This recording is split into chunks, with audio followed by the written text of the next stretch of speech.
MDH की हल्दी मिर्ची धनिया करे कमाल। ये रंग दे, ये खुशबू दे, ये तीखा, ये कम पड़े। क्या निराला MDH मसाला।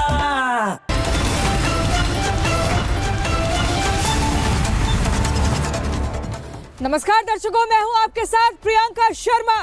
पूछता है भारत ग्राउंड जीरो से आप सभी का बहुत स्वागत है। आज हम आपको 4 बड़ी खबरें बताएंगे, विस्तार से बताएंगे दर्शकों। सबसे पहले देखिए, मैं नोएडा की सरजमी पर इस वक्त मौजूद हूं और यहां पर जबरदस्त ठंड पड़ रही है और ऐसी ही जो सियासी पारा है वो भी उत्तर प्रदेश में लगातार बढ़ता जा रहा है। कफ सिरप को लेकर कोडिन नाम का कफ सिरप जो मार्केट में बेचा गया, लेकिन उसमें नशे का डोज मिलाकर लोगों के साथ, आपके साथ धोखा किया गया दर्शकों। जिसके बाद अब यूपी एसटीएफ की टीम इस कोडिन कफ सिरप के पीछे जितने भी तस्कर हैं, जितने भी आरोपी हैं, उनको खोजने में लगातार जुटी हुई है। आखिर ये कड़ी कहां तक पहुंच रही है, ये लोग कहां तक हैं, ये काला कारोबार कहां तक फल फूल रहा था। यूपी एसटीएफ जांच पड़ताल में लगातार जुटी हुई है। चौंकाने वाले खुलासे हो रहे दर्शकों। आज इस खबर को विस्तार से हम बताएंगे। दूसरी बड़ी खबर, यह खबर है राजस्थान से। देखिए, राजस्थान नहीं बचेगा अगर अरावली की पहाड़ियों को काट दिया गया तो। सर्वोच्च अदालत का एक ऐसा फैसला आता है जिसके बाद से वहां प्रदर्शन शुरू हो जाता है। और ऐसा प्रदर्शन, ये कह रहे लोग कि अरावली को छलनी नहीं करने देंगे, अरावली के सीने पर प्रहार नहीं करने देंगे। और अगर ऐसा होगा तो प्रदर्शन और उग्र होगा, क्योंकि यहाँ पर आधे से ज्यादा प्रदेश ऐसा है जो गुस्से में है, जो आक्रोशित है और लगातार वो कह रहा है कि इतना बड़ा खिलवाड़ हम अपने राज्य के साथ नहीं होने देंगे। दर्शकों, हम आपको तीसरी खबर बताएंगे मध्य प्रदेश से, जहां पर एक बार फिर से एक IAS अधिकारी ने ऐसा बयान दे दिया जिसके बाद से बवाल बढ़ता ही जा रहा है। और यहां पर इस बार एक भरी सभा में एक मंच के ऊपर IAS अधिकारी ने जातिवाद को लेकर कुछ ऐसी टिप्पणी कर दी है जो सोशल मीडिया पर ट्रेंड भी हो रही है। लोग तरह तरह के सवाल भी उठा रहे हैं और कह रहे हैं कि एक अधिकारी के मुंह से इस तरह की बातें शोभा नहीं देती हैं। दर्शकों, हम आपको आज चौथी बड़ी खबर भी बताएंगे और ये खबर होगी पाकिस्तान से। पाकिस्तान में मुल्ला मुनीर के ट्रैप में लगातार इमरान खान और उनका परिवार फंसता जा रहा है, क्योंकि पाकिस्तान में इमरान खान और उनकी बीवी बुशरा बीबी को 17 साल की सजा का फरमान जारी हो चुका है। और ऐसे में अब इमरान खान का बाहर आना और ज्यादा मुश्किल हो गया है।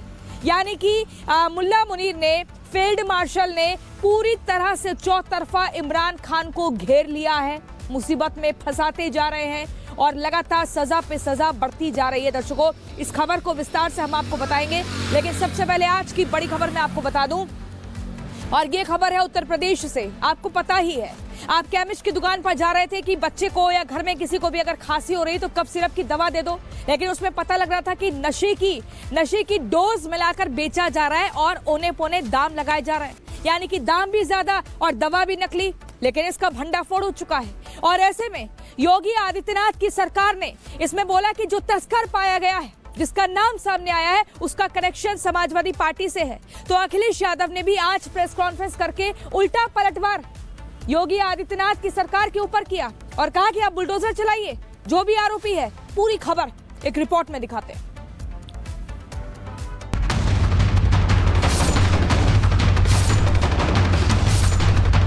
एसटीएफ या यूपी पुलिस की कार्रवाई में पकड़ा गया है, उनके कुछ संबंध समाजवादी पार्टी से सामने आए हैं। मैं समाजवादी पार्टी की तरफ से मांग करता हूं कि जो माफिया हैं उन पर बुलडोजर चलना चाहिए। जांच आने दीजिए, दूध का दूध और पानी का पानी सबके सामने आएगा। उत्तर प्रदेश में तो कमाल चल रहा है। यही कसूर मैं बार बार करता रहा, धूल चेहरे पर थी और आईना साफ करता रहा। उत्तर प्रदेश के कई शहरों में कड़ाके की सर्दी पड़ रही है, लेकिन इस एक मुद्दे ने वहां की सियासी गर्मी बनाकर रखी है। कफ सिरप कांड, कोडिन वाले कफ सिरप की कालाबाजारी के मुद्दे पर योगी और अखिलेश एक दूसरे पर लगातार हमला बोल रहे हैं। एक दिन पहले बीजेपी ने कोडिन कांड के मुख्य आरोपियों के साथ अखिलेश की तस्वीर दिखाई।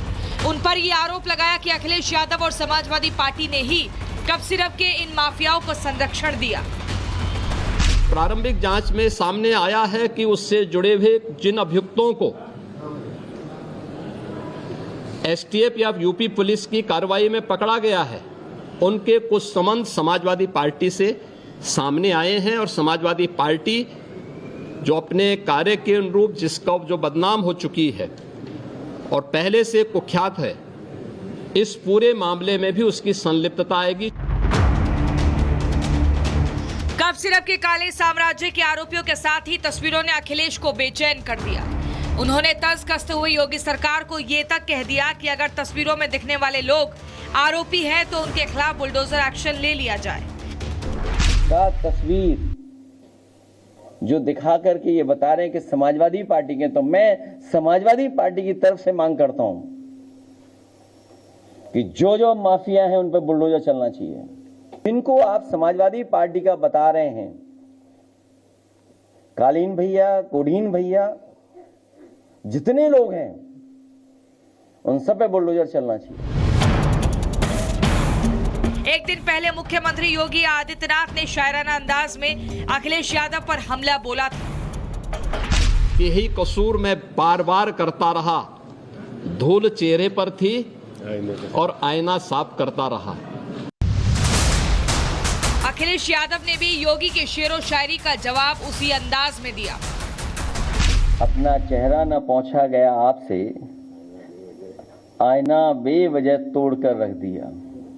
यही कसूर रहा इनका, दिखाने को औरों के बच्चे गोद में खिलाते रहे, पर पैसों के लालच में बच्चों की जान दांव पर लगाते रहे। यही कसूर रहा इनका, ये अपनों को हर हाल में बचाते रहे, उनके गुनाह छिपाते रहे।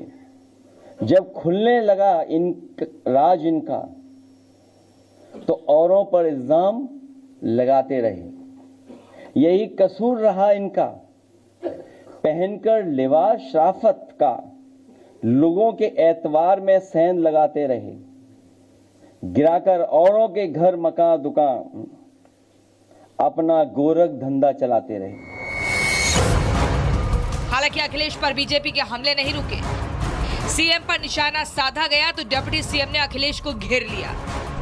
श्री अखिलेश यादव जी मतलब चोरी और सीना जोरी वाले रास्ते पे चल रहे हैं, लेकिन मैं इतना ही कहना चाहता हूं कि कोडीन कफ सिरप मामले का जो भी दोषी है, जिसका नाम श्री अखिलेश यादव ले रहे हैं या जिनका नाम जांच के उसमें सामने आ रहा है, एक एक दोषी को खोज निकाला जाएगा, उनको पकड़ करके उनके खिलाफ कानून के हिसाब से कठोर कार्रवाई की जाएगी।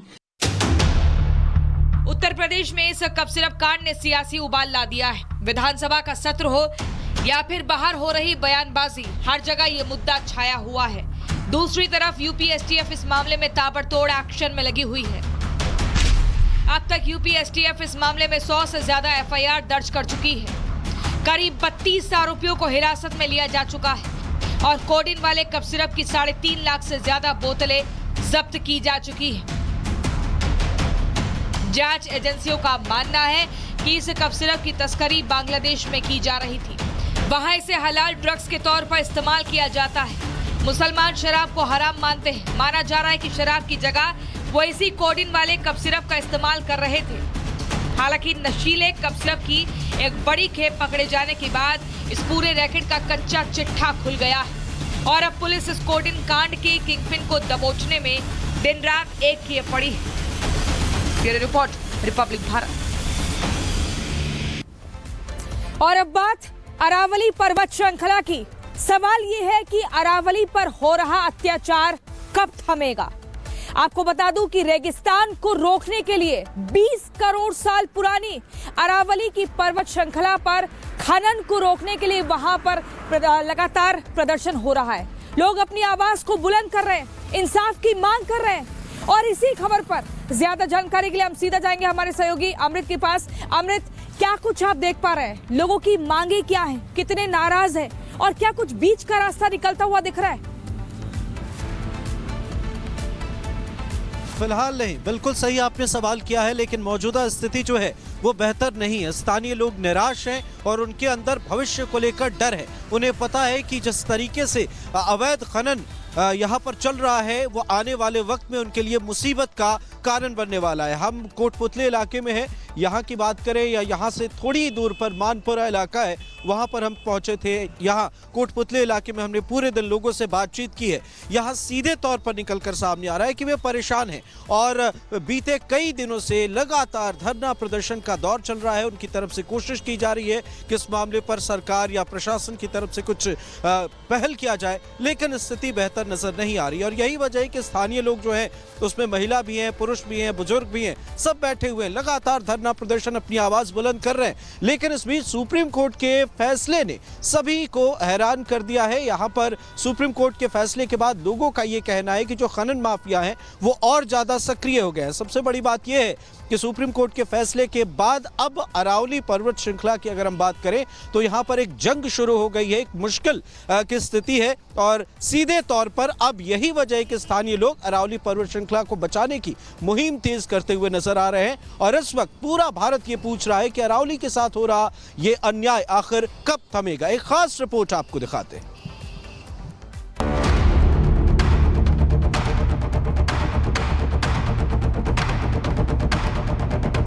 अरावली के सीने पर मशीनों ने दिए जख्म, मदद की गुहार लगाती अरावली की पहाड़ियां। गांव के पास तो क्रिस्टा लगा रखा है 82 मीटर, जबकि होना चाहिए 500 मीटर दूर। आज हमारे साथ इतनी परेशानी आ रही है, आने वाले वक्त में तो और भी भयंकर परिस्थिति उत्पन्न होगी। अरावली की पहाड़ियों को बचाने की मुहिम जोर पकड़ चुकी है। आंदोलन बड़ा रूप लेता जा रहा है क्योंकि अरावली के जिगर को छलनी किया जा रहा है। बड़ी बड़ी मशीनें वहां अवैध खनन में लगी। हालांकि जैसे ही वहां कुछ लोग विरोध जताने पहुंचे, खनन माफिया ने वहां पानी का छिड़काव शुरू कर दिया ताकि अरावली को कुरेदने से हुए प्रदूषण की खबर किसी को न लगे।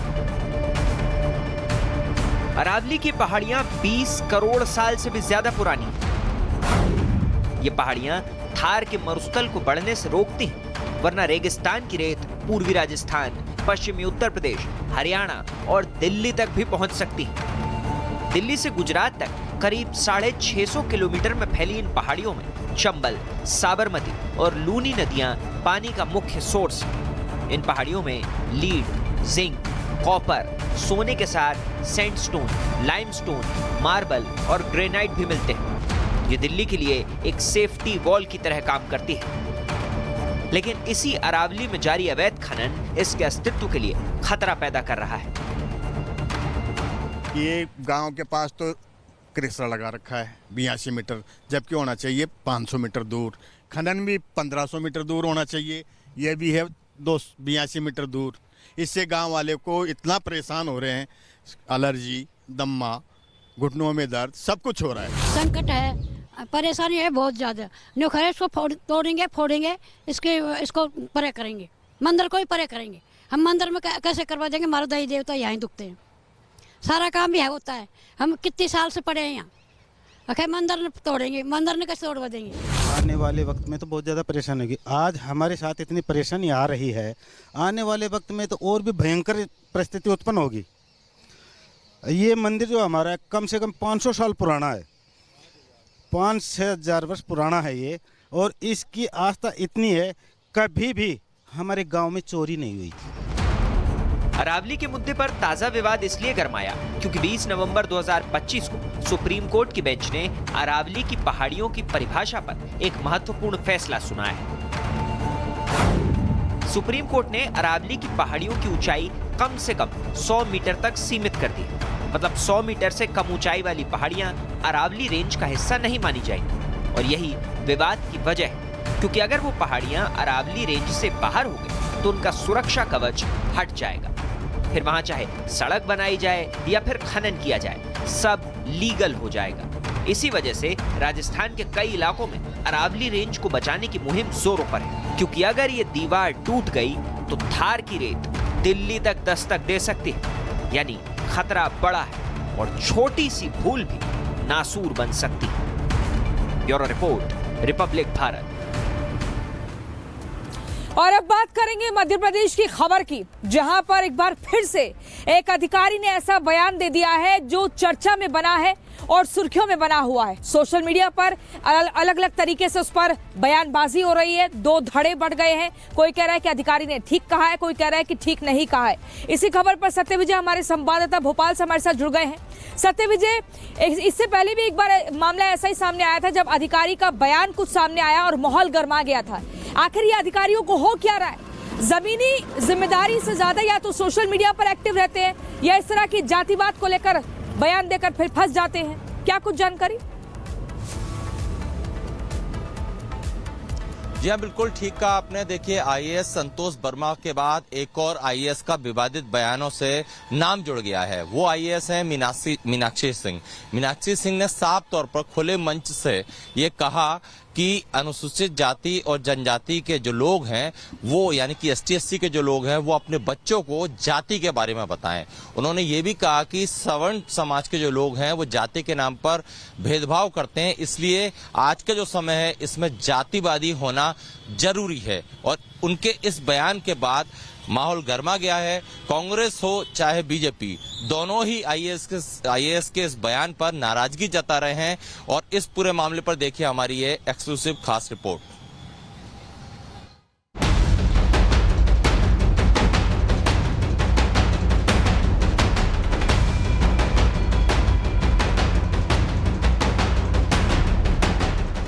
भारत विकासशील से विकसित देश बनने की रेस में तेजी से दौड़ रहा है, लेकिन आज भी पैरों में चुभा जातिवाद का कांटा नहीं निकाल पा रहा। सुनने में लगता है कि दूर दराज में कम पढ़े लिखे लोग ऐसी सोच रखते हो, लेकिन आपको सुनाते हैं एक आईएएस अधिकारी का क्या सोचना है। ये जातिवादी मानसिकता हमारे लिए जरूरी है। हम लोग अपने लोगों को ढूंढें और अपने लोगों को मदद करें। एक परिवार में एक व्यक्ति को आरक्षण मिलना चाहिए, जब तक कि मेरे बेटे को कोई ब्राह्मण अपनी बेटी दान नहीं करते। ये मीनाक्षी सिंह आईएएस अधिकारी मध्य प्रदेश में पोस्टेड है और ये अनुसूचित जाति और अनुसूचित जनजाति के लोगों को ये सलाह दे रही हैं कि अपने बच्चों को जाति के बारे में बताएं, उनके मन में अभी से बीज बो दें, क्योंकि इनके हिसाब से जातिवादी होना समय की मांग है। सवर्ण समाज को सरनेम देख देख करके लोग उनका पक्षपात करते हैं। ये जातिवादी मानसिकता हमारे लिए जरूरी है। हम लोग अपने लोगों को ढूंढें और अपने लोगों को मदद करें। सुना आपने, आईएएस है। आईएएस इनसे ज्यादा पढ़ा लिखा और किसे माना जा सकता है? जिन अधिकारियों पर जिम्मेदारी है कि देश को जातिवाद और रूढ़िवादी चीजों से निकालकर आगे बढ़ाएं, वो खुद इस जहर को लोगों में घोलने पर तुले हुए।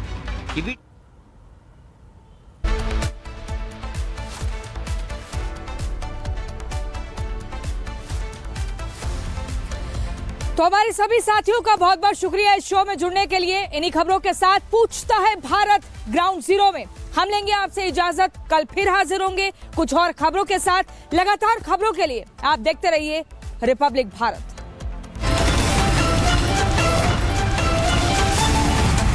अब आया असली स्वाद। अब आया स्वाद। जब स्वाद के पड़े हो लाले तो MDH का चंकी चाट मसाला डालें। MDH का चंकी चाट मसाला। MDH